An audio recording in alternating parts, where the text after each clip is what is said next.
Hi, it's Bram here from Whitianga Comics and Collectables, and we're going to do a short review and talk about a book from 2000 AD, Ballad of Halo Jones. So we're talking about Halo Jones, or Ballad of Halo Jones today. It was a storyline started on 2000 AD in Prog 376. So you got a really good writer on this one, you got Alan Moore, and you got a really good artist. Well, I consider him to be a really good artist, Ian Gibson. So it's a 3-book. If you get the collected works, it's a 3-book collected works. So the story starts with a young 18-year-old girl living with some friends and a rather wealthy woman who lets them stay at their place. The world they live in is not terrible, it's not great. There's no prospects, there's no jobs. Halo just wants to get off the planet. There's some really good characters even at the beginning. I found it a bit hard to read myself because of all this slang and stuff they put into it to make it sound futuristic, because it is based in the future. They live on a place called the Hoop, which is a place based off of America, sort of in the Atlantic Ocean. Starts with Halo Jones and her friend Rodice and the lady Brenna, who they live with, and their dog Toby, who's a security robot. They all go looking for food and travelling around. It's a bit of a setup. So I found it hard to read, but book 2 got much better for me. Halo gets off the planet. She says to Rodice she wants to get off this planet, you know. It's dragging her down. She's depressed. She doesn't want to know about it anymore.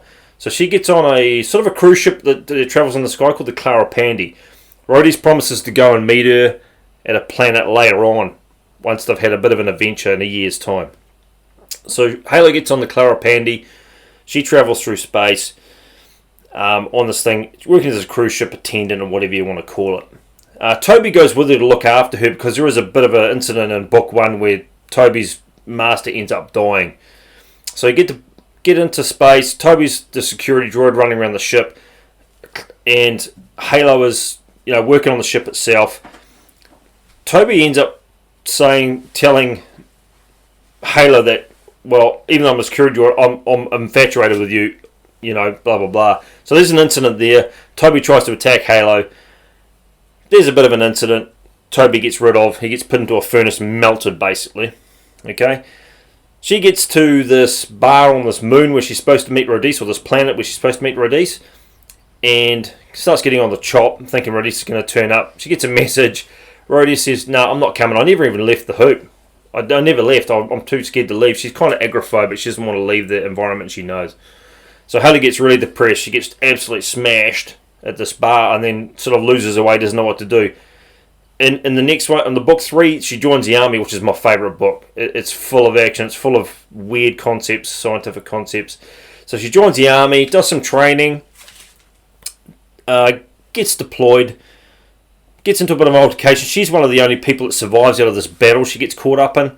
She ends up leaving the army thinking, I don't know what's going on, I don't understand it, I don't understand life. She gets a bit disorientated with the whole thing. But she ends up rejoining the army again. Gets deployed to a new planet where they end up with these weird, sort of bubbly, mechanised suits. They go out into this atmosphere, because the atmosphere is different to obviously the atmosphere on Earth and the atmosphere in the base where they stay.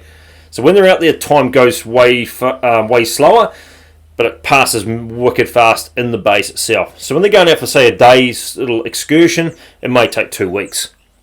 She ends up going out having a battle. They can see the bullets coming. So if someone fires at them, they see these bullets coming from miles back. It's an excellent concept. It's really well thought out.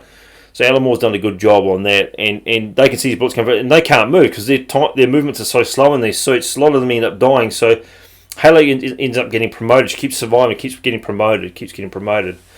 There's a bit of a love interest in that book 3 while she's in the army.